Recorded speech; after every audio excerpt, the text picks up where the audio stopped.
Eu acredito, na verdade, que a gente pode ser informal, porque é na informalidade que a gente consegue se conectar com a pessoa. Às vezes a gente tem que se render e falar assim, eu não vou ser mega criativa no formato, mas em prol de uma eficiência e em prol de passar a mensagem que eu quero passar, que é o mais importante. Qual é o limite do storytelling?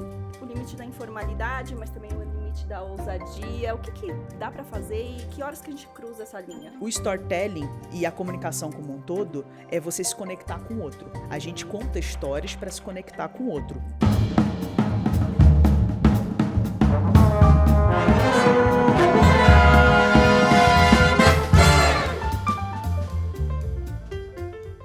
Você já teve a sensação de que está falando e ninguém está te ouvindo?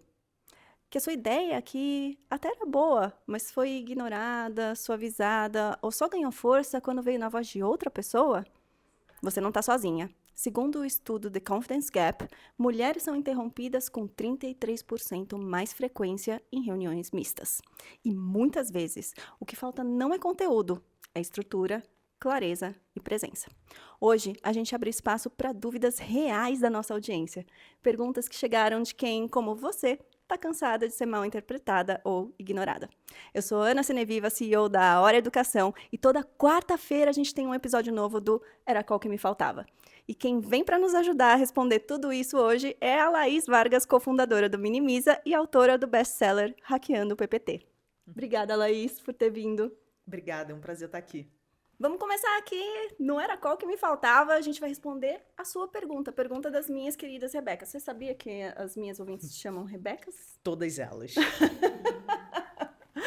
Todas elas, porque amamos Rebecas, mas queremos ajudar Rebecas a serem vistas, reconhecidas, contar boas histórias, e é por isso que a gente está aqui com a Laís Vargas, do Minimiza. Laís, seja muito bem-vinda. Obrigada. Estou muito feliz de você ter aceito esse convite. Obrigada pelo convite, estou muito feliz de estar aqui e quero ajudar a galera com esse episódio. Então, como que esse episódio funciona? A gente vai ouvir daqui da produção as perguntas da audiência, a gente vai ouvir uma pergunta por vez, e aí a gente vai falar exatamente o que a gente pensa sobre esse tipo de situação, como a gente faria, ou como a gente acha que ela deveria fazer, sempre no sentido de servir da melhor maneira possível as pessoas que estão dedicando o tempo delas para estar aqui com a gente, com a nossa experiência e a nossa vivência. Beleza, combinadíssimo. Então, bora. Primeira pergunta. Oi, Ana, tudo bem? Quando eu tento usar storytelling ou contar um exemplo pessoal nas apresentações, eu fico com medo de parecer informal demais. Como saber até onde eu posso ir nesse tipo de narrativa? Boa. E sabe que eu vi uma história de uma podcaster super famosa que no storytelling dela, ela quis ser tão ousada, que numa apresentação que ela foi fazer num desses congressos com a Oprah, Uhum. ela usou uma história de um tampão, absorvente interno, que ela perdeu dentro do próprio corpo. Ela usou essa história. Uau. E eu lembro que a Oprah ficou mega chocada e nunca mais chamou ela para nenhum evento. Então, acho que é uma boa pergunta no sentido de saber assim, qual é o limite do storytelling? O limite da informalidade, mas também o limite da ousadia. O que dá para fazer e que horas que a gente cruza essa linha? É uma linha muito tênue. Muito tênue. Eu acredito, na verdade, que a gente pode ser informal. Porque é na informalidade que a gente consegue se conectar com a pessoa, com o outro, independente. Ah, é meu chefe. Beleza, mas seu chefe, ele vai para um bar. Sim. Ele já ficou bêbado. Ele tem uma vida fora da empresa. Então, por que não ser um pouco informal para tentar se conectar? Talvez o caso do tampão, um pouco demais. Muito íntimo. Eu acharia muito íntimo. Mas, se a gente sair dessa intimidade toda, a gente pega situações do nosso dia a dia, todo mundo vive aquilo. Todo mundo vive determinadas situações que rola você ser informal. Porque o storytelling e a comunicação como um todo é você se conectar com o outro. A gente conta histórias para se conectar com o outro. Só isso. O storytelling, ele serve justamente para isso. Porque, óbvio, a gente quer vender, a gente quer falar uma informação e por aí vai. Então, no final das contas, é sobre gerar conexão para a pessoa amolecer o coração e você conseguir o seu objetivo com aquela história. Uhum. Quanto mais você conhece o outro, para quem você está apresentando, mais fácil é para você selecionar melhor a sua história. Uhum.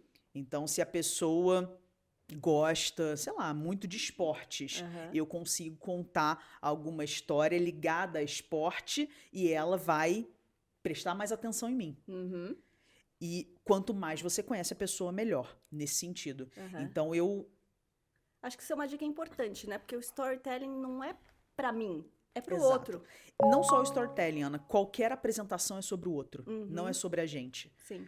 Então, isso é meio que básico, mas a gente acaba esquecendo quando está fazendo uma apresentação. Uhum. A apresentação é sempre sobre o outro, o storytelling é sempre sobre o outro. Não é sobre você falar difícil, falar buscado, tentar deixar aquilo mais bonito, florear tudo. Não. É sobre o outro entender o que você está dizendo e você conseguir alcançar o objetivo que você tem com aquela apresentação, naquela reunião e por aí vai. Aham. E aí, nesse sentido, eu acredito que dá para ser informal Aham. e o limite talvez seja, se for uma situação, uma história que você fica desconfortável, não conta. Quem tá contando fica desconfortável. Ou quem vai Exato. ouvir fica Quem tá desconfortável. contando. Porque o outro a gente não tem como controlar. Né? E não tem como também eu falar, usa o bom senso, muito vago. Por exemplo, se você não é um bom contador de piadas, não ouse contar piadas. Exato, Tá? exato. Não inventa de contar piada.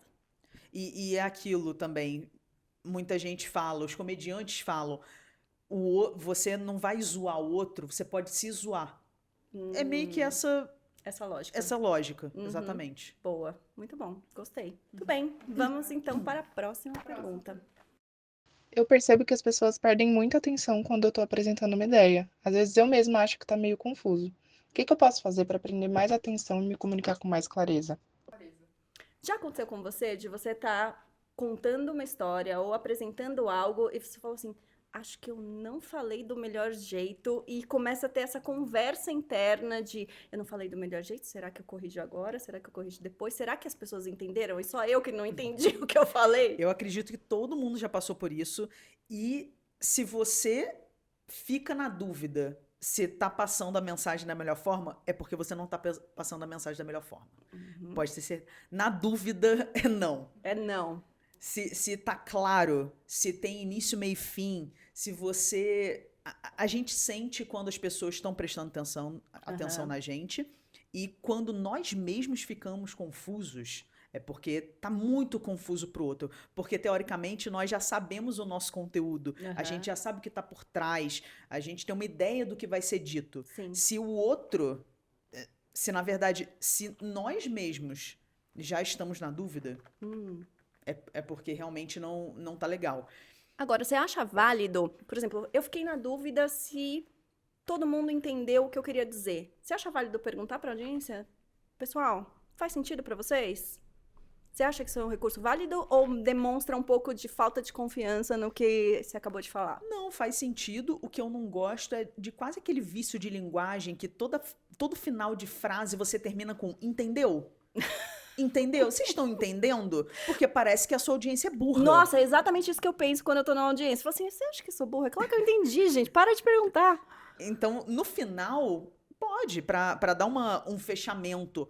Outro recurso que você pode fazer é, no final, fazer como se fosse um resumo daquilo que você falou, falando com outras palavras, pontuando alguns elementos ali que são mais importantes. Mas, e perguntar, faz sentido, galera? Vocês têm alguma dúvida? Isso aí não tem problema nenhum. É uma forma também da gente estar aberto a ouvir aquelas pessoas que a gente está falando, isso sem problema. Então, sobre a dúvida em si, do se fazer clara, do será que as pessoas estão entendendo? O melhor caminho, na minha visão, é você entender que a sua história, e aí o seu conteúdo, o seu roteiro, tem que ter 3 partes, tem que ter início, meio e fim. E como que eu sempre explico isso para os alunos do Minimiza? É pensar igual a redação da escola. Quando a gente aprendeu isso lá no ensino médio para fazer a apresentação, para fazer a redação do Enem. Na minha época, estava ainda na transição, fiz vestibulares normais. Então, você tem o primeiro parágrafo que você faz a introdução, segundo, terceiro parágrafo você tem os argumentos, você desenvolve aquele tema, e o último parágrafo você tem a conclusão. Basicamente, toda história é assim. Qualquer apresentação vai ser assim. Você vai dividir numa introdução para colocar todo mundo na mesma página daquele tema, você vai desenvolver o seu projeto, falar do produto e por aí vai, e você tem um encerramento, um fechamento, você vai chamar as pessoas para dar um próximo passo, você vai falar de um resultado, você vai trazer um cronograma e por aí vai. Então, quando a gente usa e lembra da época da escola, que a gente aprendeu isso quando é adolescente e a gente não usa. Então, se Ou a quer gente ser usa... tão criativo que Exato. quer inventar um modelo novo de contar a história que não é esse. E, puxa, esse modelo, ele é tão falado, ele é tão popular porque ele é vencedor, ele funciona. Então, Exato. às vezes a gente tem que se render e falar assim, eu não vou ser mega criativa no formato, mas em prol de uma eficiência, em prol de passar a mensagem que eu quero passar, que é o mais importante. Exatamente. Então, pensa que o início tem que ser impactante, porque você tem que prender a atenção das pessoas, e depois desse início, segue esse início, meio e fim, que vai ser sucesso. Então, muito bem, esperamos, Rebeca, que você tenha tido a sua pergunta respondida. Gente, quando eu ouço essas estatísticas da quantidade de pessoas que entram e saem de uma reunião sem entender aquilo que foi discutido, isso me deixa um pouco chocada também, e eu queria ouvir um pouco de você com relação à capacidade das pessoas de realmente absorverem o que está sendo dito, mesmo que o que está sendo dito tenha sido dito da melhor forma possível. Você sente que realmente esse span of attention, essa quantidade de tempo que as pessoas conseguem ficar focadas numa única mensagem, de fato caiu? E como isso é desafiador para quem apresenta, né? Eu vejo, até por mim, assim, nos últimos anos, eu aumentei muito meu tempo de tela em celular, e eu me peguei, ano passado, me questionando, será que eu tenho TDAH? E aí, no final, eu falei, cara, óbvio que não. Eu só tô viciada nessa merda desse celular. Então, de fato, a gente vive numa sociedade com muito estímulo, a gente quer dopamina barata o tempo todo, e naturalmente a nossa atenção cai. Sim. E aí, puxando sardinha para o nosso lado do Minimiza, que a gente ensina profissionais a criarem apresentações, nesse caso, o visual, ele ajuda muito. Tá. É naquela mudança de slide que você fala, pera, deixa eu voltar aqui, deixa eu focar de novo. Então, quando você tem um slide e quando você não tem um slide, a gente percebe que a retenção dessa atenção é muito diferente. E aí eu convido também a galera que está assistindo a gente a refletir sobre isso. Pensa em evento quando você vê uma palestra que não tem um slide e quando você vê uma palestra que tem um slide. Não é diferente? Porque o visual, nós somos seres muito visuais. Sim. E o nosso cérebro, ele é um pouco preguiçoso. Um pouco não, bastante. Então, quando tem um estímulo visual, é mais fácil do nosso cérebro interpretar aquela informação do que interpretar só o que é dito. Sim. A fala atrelado ao visual aumenta a nossa retenção O até design complementa a mensagem, Exatamente, exatamente. A gente fala que o slide ele não pode ser uma bengala, mas ao mesmo tempo ele potencializa a sua fala. Então, no final das contas, você sai daquela reunião assim, pô, eu não lembro tudo que foi dito, mas, cara, eu lembro daquele slide. Eu lembro daquele gráfico. A gente tem uma memória visual. Sim. A gente tem uma memória fotográfica, né, que a gente fala. Então, por isso que, na minha visão, o visual, e aí pode ser qualquer coisa, pode ser um flip chart. Você pode usar um flip chart, você pode usar um slide só, mas em algum momento relevante, usar algum artifício audiovisual que seja, é interessante para aumentar essa retenção. Faz todo sentido. Eu tenho até, da minha experiência, esses dias eu tive um depoimento de um cliente falando isso. A gente estava conversando sobre outras maneiras de treinar aquele time, né? Estava conversando com o board de uma organização e eu conversei com eles individualmente. E era interessante que cada um deles falava assim, sabe aquela vez que você desenhou aquela roda... explicando resiliência pra gente, então eu queria que você explicasse isso pro meu time. Mas, cara, eu falei 45 minutos sobre resiliência. O que a pessoa me deu como referência que ela quer que eu faça com o time é a tal da roda. Então, isso que você está falando da importância do recurso visual para complementar e fazer a pessoa gravar essa mensagem, especialmente num mundo onde está todo mundo distraído o tempo todo, Sim. é super importante. Acho que, na verdade, a importância do slide cresce com isso, né? Exato. Total, total. Muito bom. Oi, Ana, tudo bem? Desde criança, eu sempre fui muito quieta, muito calada, nunca gostei de me expor ou ser o centro das atenções. No mundo corporativo, eu já ouvi de líderes que eu era apática e até frases como quem não é visto não é lembrado. Eu chego a passar mal só de imaginar uma apresentação ou meu nome ser citado em uma reunião. Isso me faz pensar, será que o sucesso no mundo corporativo depende mesmo de visibilidade?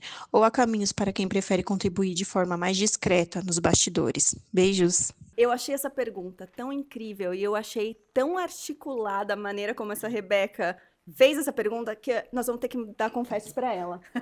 Então, Rebeca, parabéns! Porque você tem um autoconhecimento super elevado e você foi muito corajosa de trazer todo esse cenário aqui pra gente poder ajudar você. Então, parabéns. E agora a gente vai falar um pouco sobre essa questão de, puxa vida, você tem que ser um showman ou uma showwoman para você ter sucesso no mundo corporativo. Você tem que saber apresentar muito bem e ir lá e sem medo e falar em todas as reuniões. Qual que é a tua opinião sobre isso? Sincera, Laís. Minha opinião sincera é que sim. Sim? Sim, infelizmente. E esse é o jogo. E a gente tem que aprender a jogar o jogo. É aquilo, né? Don't hate the player, hate the game. O jogo é esse. O jogo do mundo corporativo é quem aparece mais, quem fala mais. E aí eu sou contra puxar saco do chefe, não é isso, mas é aproveitar cada oportunidade. Ir na reunião e falar. E perguntar, e ir atrás. Isso sim, infelizmente, é o jogo. Sabe que eu, como líder, assim, eu já pensei muito sobre isso, já me questionei muito sobre essa questão de, puxa vida, tem pessoas que são mais abertas e extrovertidas e falantes e que parece que, e não necessariamente todas as vezes que elas abrem a boca, elas falam boas coisas. Assim, muitas vezes elas falam coisas que até... assim, são detratoras da reputação delas, mas elas não deixam de falar. E, por outro lado, você tem, assim, às vezes, joias, pessoas que são brilhantes, que se compartilhassem esse brilhantismo com um pouco mais de frequência, sabe, ascenderiam rapidamente no mundo corporativo. E eu falo assim, como líder, o que eu faço se eu tenho...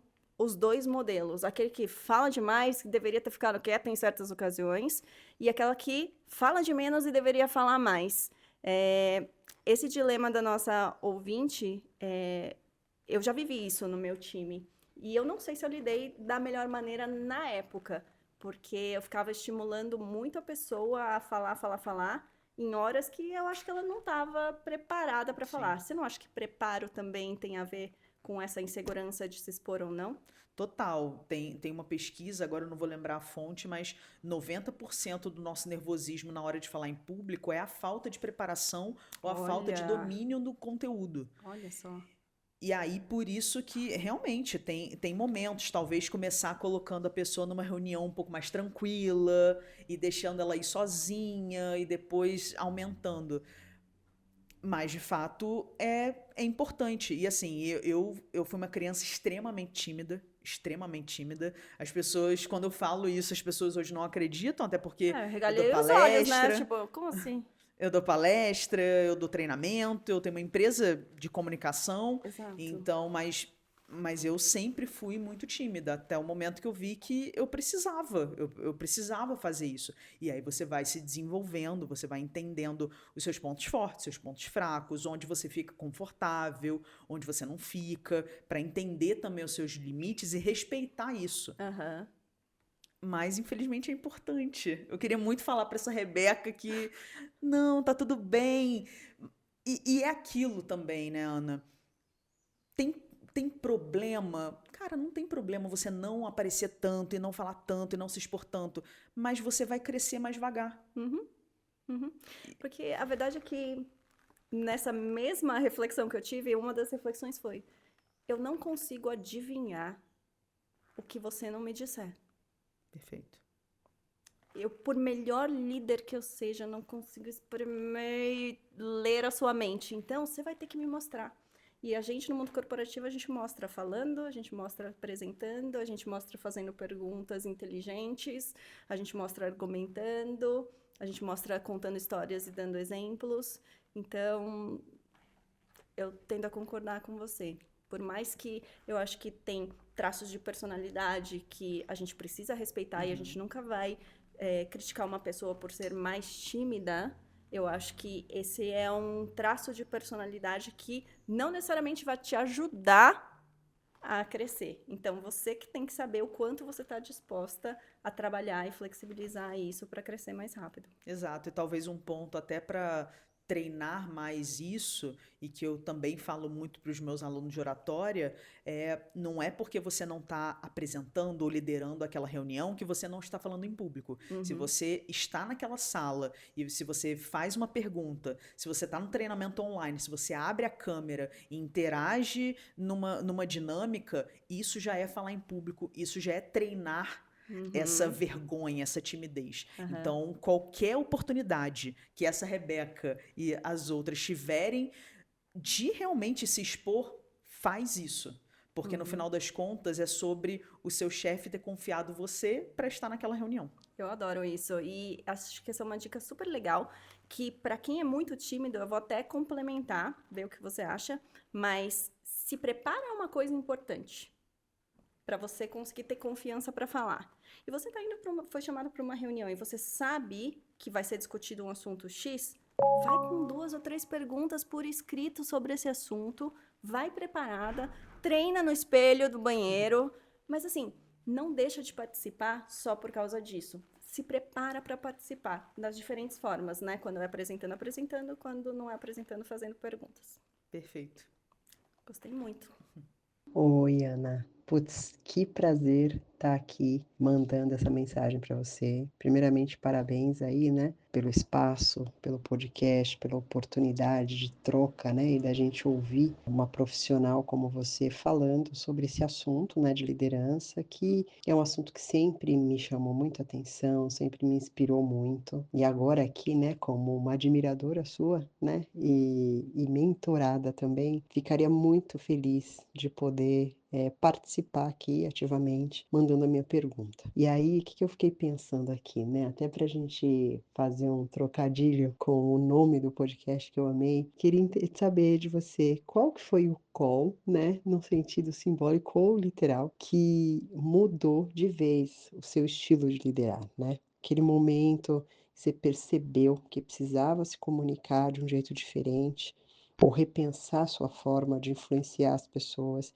e que foi um divisor de águas e fez toda a diferença na sua trajetória, né? Quando foi o momento que bateu, né? Que veio essa reflexão e que foi o momento que você fez a sua virada, né? Eu acho que todos nós, ou a grande maioria dos líderes já passou por isso. A gente é muito comum estar sempre refletindo, se provocando, se questionando, né? E eu queria entender, né, e saber se você puder contribuir e contar um pouco pra gente, né, mais aí da sua história, qual foi esse momento, o momento chave da virada, assim, da sua vida, da sua liderança. Ai, que linda, gente.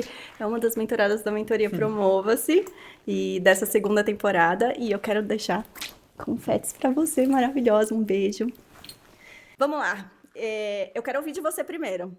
Você teve algum momento, seja, pra quem não sabe, eu e a Laís, a gente já trabalhou juntas. A gente trabalhou na mesma empresa no mundo corporativo. Trabalhamos na Colgate, mais ou menos na mesma época, né? Sim.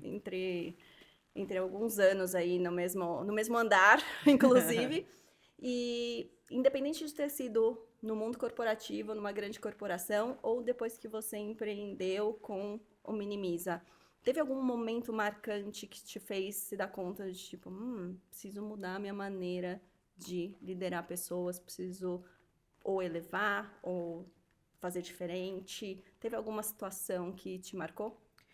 Eu sempre fui uma pessoa muito direta Então, todas as minhas... E eu acho que eu aprendi um pouco disso na Colgate, a ser pontual na reunião. A reunião começa a tal hora, termina a tal hora. Enfim, a Colgate tinha muito essa cultura. Não sei como é que tá hoje, mas tinha isso. Eu aprendia muito vendo aqueles profissionais bem mais velhos do que eu, com muito mais experiência de outras áreas. E isso foi muito enriquecedor para mim. O meu grande desafio foi depois quando eu tive time, principalmente no Minimiza. Porque por ser uma pessoa muito direta e também um pouco sem paciência...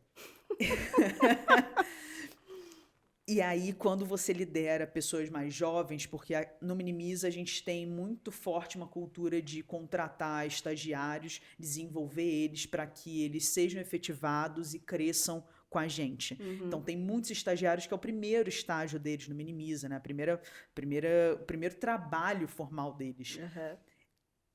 E às vezes eu sinto que eu sou direta demais. Eu fico, putz, são pessoas que estão começando. São pessoas que não são iguais a mim. São pessoas que precisam, talvez, de um approach diferente, de um cuidado diferente, ainda mais por a gente ser home office. Então, o Breno, né, que é meu sócio, ele acaba me ajudando mais nesse sentido, porque a gente se equilibra nesse ponto. Ele é muito mais cuidadoso e carinhoso do que eu, o que talvez seja contraintuitivo, porque para as pessoas, né, eu sou a mulher e ele é um homem, então eu deveria ser a pessoa mais carinhosa e cuidadosa, e no final ele faz esse papel e eu sou mais durona e mais intensa, e a pessoa fez alguma coisa, eu falo, cara, não é isso, muda. E ele fica, pô, Laís, não é assim, né? Eu falo, ai, que saco. Então, a minha forma de liderar nesse sentido, eu tenho que todo dia, e em conversa com o Breno também, falar, cara, falei lá com o time, tenta então fazer desse jeito. Então, eu tenho... O meu jeito acaba prejudicando nesse sentido pessoas mais novas. Eu acredito que se eu estivesse lidando com pessoas um pouco mais sêniores e tal, seria diferente. Porque tem, mesmo assim, né? Tem gente que é mais experiente, mas que mesmo assim não sabe ouvir algo direto e reto. Tem mais sensibilidade com a forma, com as palavras, com o jeito de dizer, né? E eu sou zero, assim. Então, meus chefes nas empresas que eu trabalhei falavam e ok, eu sempre gostei dessa praticidade.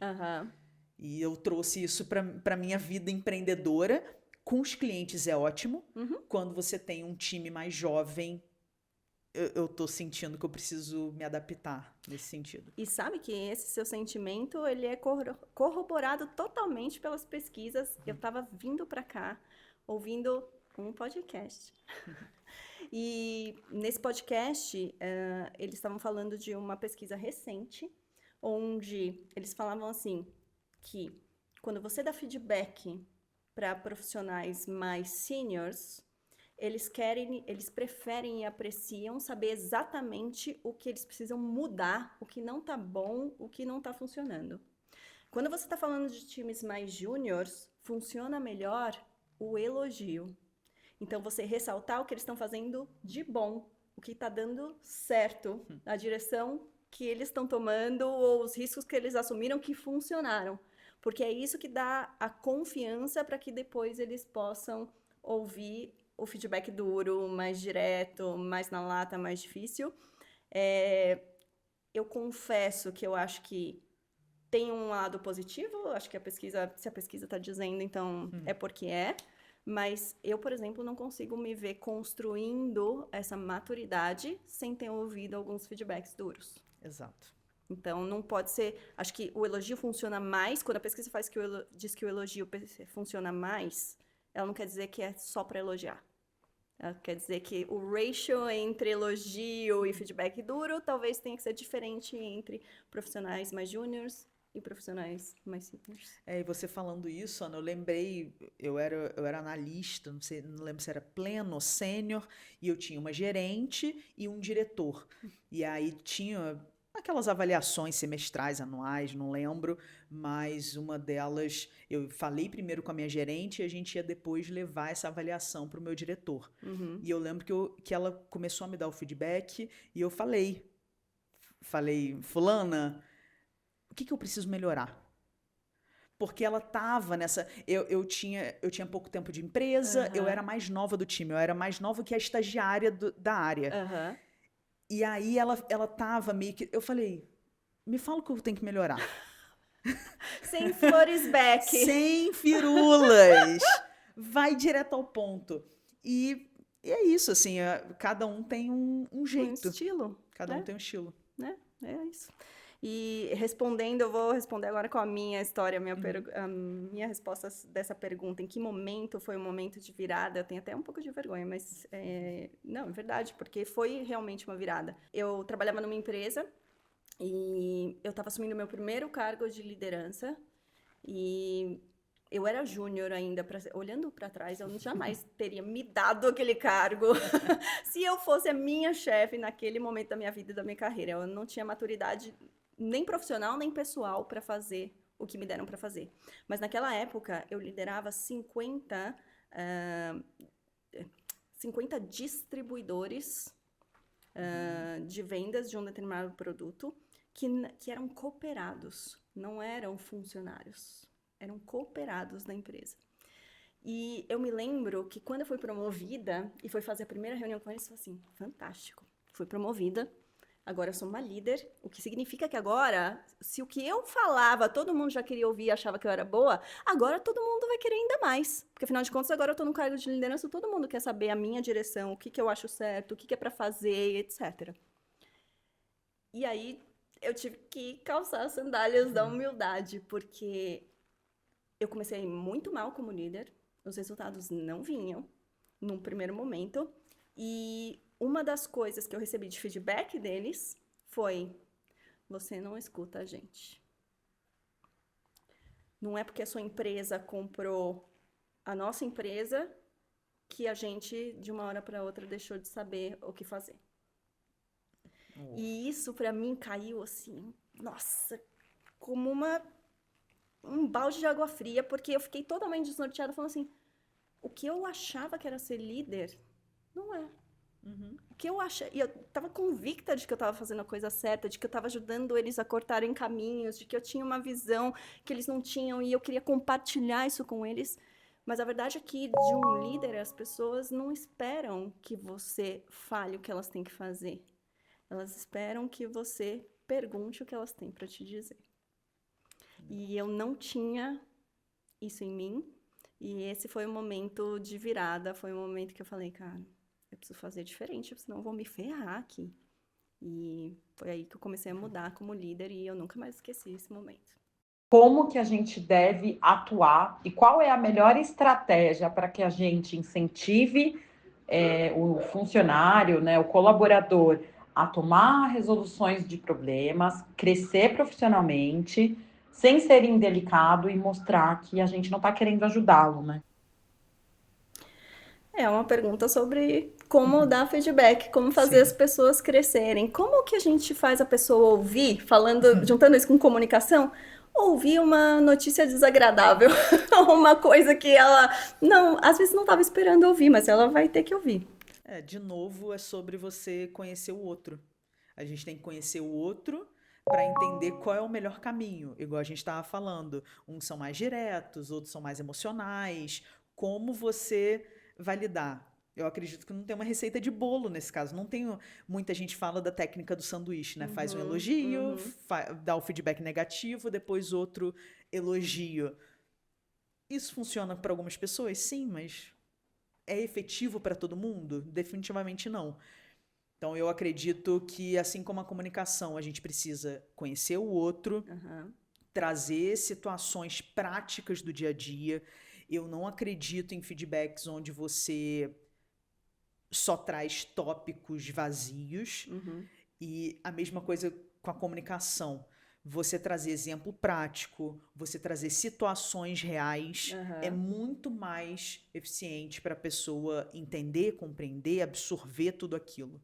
Então, na minha visão, deveria ser dessa forma. Gente, feedback tem tudo a ver com storytelling. Total. Porque o feedback vazio que você estava falando é exatamente o feedback sem a história por trás. Exato. Sem o exemplo claro. Sem, olha, naquela situação X, que fulano falou Y, você se comportou de tal maneira, isso não é o que é esperado da sua função, na verdade, a gente espera outra coisa.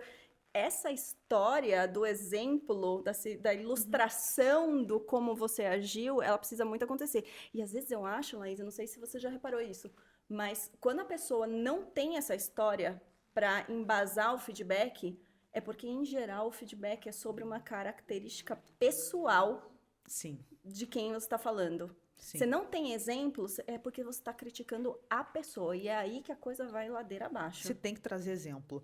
É importante até para você entender o que você vai falar, como você vai agir naquele momento.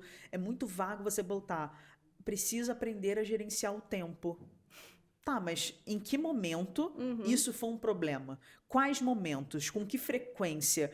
Quantas vezes na semana está deixando de entregar algo porque está gerenciando mal o tempo? Aham. Quando a gente traz isso, muitas vezes fica, putz, mas essa pessoa, isso não é um feedback para ela. Não Aham. precisa. Foi uma situação, foi uma coisa que eu achei, ou aconteceu algum problema pessoal, acontece. Aham. Mas eu sou muito desse time de trazer a história, que no caso é o exemplo prático, o exemplo real. Ele está. Eu adoro uma lista, sou muito Aham. suspeito para falar. Tudo, então, faço lista. Ponto positivo, ponto negativo, o que aconteceu, o que deveria ter acontecido. Eu gosto de fazer esses paralelos para eu também não ser injusta e eu conseguir dar um máximo de contexto para a pessoa. Aham. E você gosta de dar feedback de tempos em tempos? Ou você prefere o feedback imediato, aconteceu, você chama a pessoa do lado e fala, olha, não é assim, é assado. Geralmente eu dou feedback pontual e a gente deixa muito claro isso no time, eu e o Breno, de a gente não vai te chamar sempre para um feedback. O nosso feedback vai ser o pontual, que acontece no dia a dia. Quando você quiser uma sessão de feedback, marca com a gente. Aham. Então a gente deixa isso muito claro, muito transparente desde o início e de tempos em tempos a gente fala nas nossas reuniões.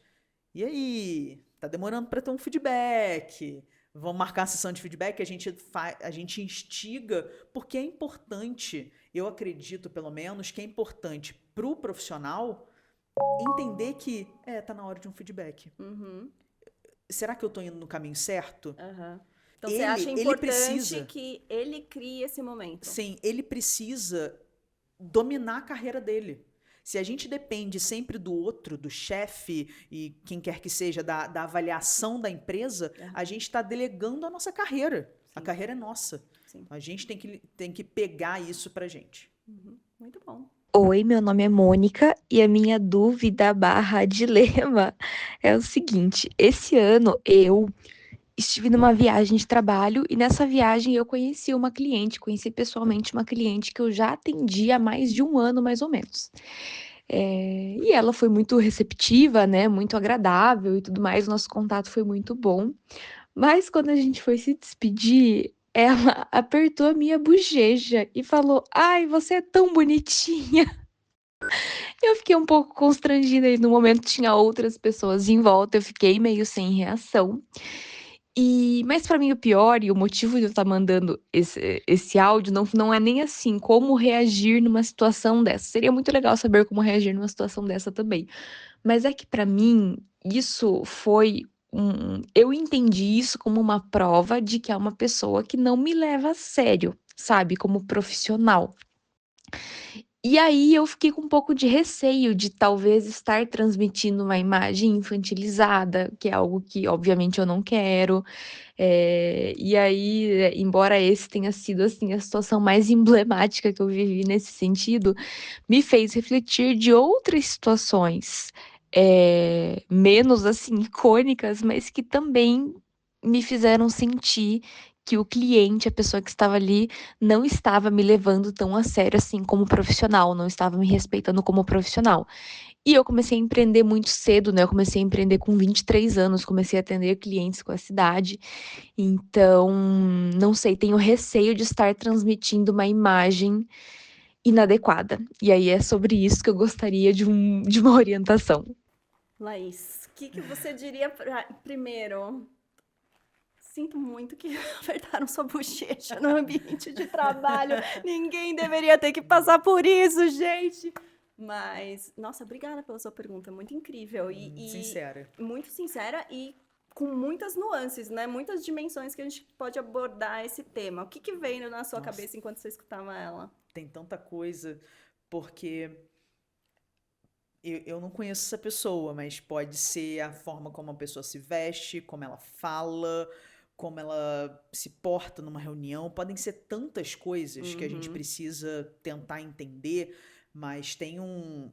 Eu lembro que eu tava num evento e tinha uma fonoaudióloga e ela falou que pessoas com vozes mais aguda ganham menos no mercado de trabalho. Elas são menos levadas a sério.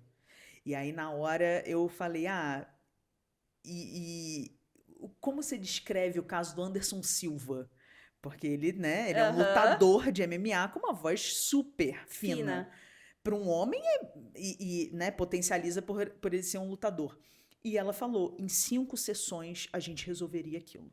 Olha. Em 5 sessões você engrossaria a voz do Anderson Silva? Ela, sim.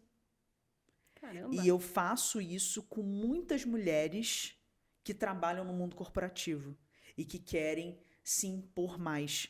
Porque, de fato, a voz aguda interfere na percepção do outro. A voz aguda aproxima da voz da criança, né? Que eu acho que era o ponto dela de ser tratada de uma maneira infantil. Que sinais que ela estaria enviando poderia ser a voz. Pode ser a voz. A roupa talvez seja o exemplo mais claro. Roupas fofinhas. E aí vem o outro ponto, na linguagem verbal, que é uma coisa que eu falo muito também para os meus alunos. Parar de falar palavras no diminutivo. Ai, fofinho. Ai, eu vou falar um pouquinho. Ai, minha historinha. A gente fala assim com criança. Muitas vezes a gente fala assim no mundo corporativo porque a gente quer suavizar a mensagem. Só que a gente acaba enfraquecendo a mensagem. Boa. E tratando o outro como se fosse uma criança ou um pet. Eu falo assim com os meus pets. Eu falo no diminutivo, eu falo fofinha. Mas numa reunião com um cliente, com meu chefe, com uma equipe, eu não posso falar no diminutivo. Então, assim, são tantas coisas que me vêm à cabeça, mas essas talvez sejam as principais, que talvez sejam mais fáceis de você mudar. Mudar o jeito como você se veste, mudar a forma como você fala. Sim. E se a questão da voz for um problema, eu sei que é fácil de resolver com uma fono.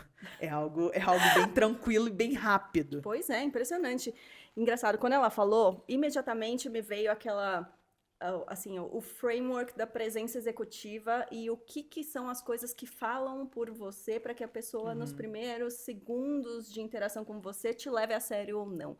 E mais de 55% da percepção das pessoas sobre nós vem da nossa aparência. Sim. Não adianta, gente. Vestiu chiquinha, vão achar que você é criança. Tá de saia, perdeu autoridade em um certo momento. Pode ser que a saia sirva para, de novo, dar uma femininidade, para aproximar, porque são atributos ligados mais ao mundo feminino, mas você tem que usar isso com intencionalidade. Exato. Né? O que você vai fazer naquele ambiente? Qual é o seu objetivo ali? Como você quer que as pessoas te vejam? E vista-se e se apresente de acordo. E se apresente em todos os sentidos. A roupa que você escolheu para ir, a forma como você cumprimenta as pessoas, se você olha no olho, se você não olha no olho, por quanto tempo, os seus gestos, se são gestos mais acolhedores, se são gestos mais incisivos. A gente tem que usar isso a nosso favor. Claro que cada um de nós, de novo, vai ter um estilo, mas se a gente já sabe, e tem pesquisas, e tem dados que dizem pra gente o que funciona... Por que a gente não usa isso a nosso favor? Então, não deixar isso ao acaso. Eu diria isso para a Rebeca. Não deixe essa parte ao acaso. A forma como você se apresenta para os outros vai determinar, sim, a forma como eles vão perceber você. E tem muitas coisas que a gente não tem controle de como as pessoas percebem, mas a nossa aparência, a gente tem controle. Sim. Do nosso tom de voz, a gente tem controle. Exato. Os nossos gestos, a gente tem controle. A roupa que a gente veste, a gente tem controle. Tem até uma pesquisa, eu lembrei agora esses dias. Falei pro meu time, inclusive, que a maioria são mulheres. Falei assim, olha, tem uma pesquisa que mostra, que provou que mulheres que se vestem bem, que se vestem adequadamente, que se vestem com cuidado, que demonstram cuidado com a sua aparência, ganham muito mais do que as mulheres que não se vestem bem. Com os homens, não é assim. Então, para as mulheres especialmente, essa intencionalidade na forma como você se veste, como você fala, como você gesticula, vai interferir, inclusive, na remuneração que você vai receber. E especialmente para você que é empreendedora, que tem a sua própria empresa, isso é muito importante. Se você está conhecendo o seu cliente pessoalmente e vocês vão negociar futuros projetos, a forma como essa pessoa vê você vai fazer ela se sentir mais ou menos confiante, por exemplo, de pedir um desconto. Total. E é tudo que está em volta também, você mostrar um determinado estilo de vida, você vai com, você não precisa estar com uma bolsa cara, né, uma mochila cara, um relógio caro, mas são coisas que mostram que você tem um determinado estilo de vida, que você é exigente em alguns pontos, que isso evita com que o cliente peça um desconto. Muito bom. Laís, foi incrível essa conversa. Quero saber se você gostou de participar. Nossa, foi ótimo. Adorei as perguntas, adorei nosso papo, foi muito bom. Espero que muitas Rebecas escutem e consigam tirar muito valor do nosso bate-papo hoje. Eu te agradeço muito por ter reservado o tempo da sua agenda para estar aqui. E quero que você fale agora aí quais são os seus futuros projetos, o que você quer que as pessoas saibam sobre você e onde que as pessoas te acham para saber mais sobre oratória, sobre o Minimiza, sobre comunicação, como se apresentar bem? Legal. A gente está em todas as redes sociais praticamente, @Minimiza, e aí tem Instagram, YouTube, LinkedIn, Pinterest, tem de tudo, só botar @Minimiza que encontra. No LinkedIn eu sou Laís Vargas, compartilho muito conteúdo sobre storytelling, oratória, apresentações, comunicação no geral. Então podem se conectar lá comigo, vai ser um prazer. Maravilha, obrigada mais uma vez. Obrigada. Se você chegou até aqui, talvez você já tenha percebido. Não basta ter boas ideias, é preciso colocá-las no mundo com clareza, estrutura e presença. Se esse episódio falou com você, segue o canal, curte e compartilha. E não esquece, a ata dessa call tá na descrição, com os principais insights para você aplicar já. E se você lembrou de alguém que precisa se fazer ouvida, que tem muito a dizer, mas ainda não encontrou o tom certo, manda esse episódio para ela. A gente se encontra na próxima call.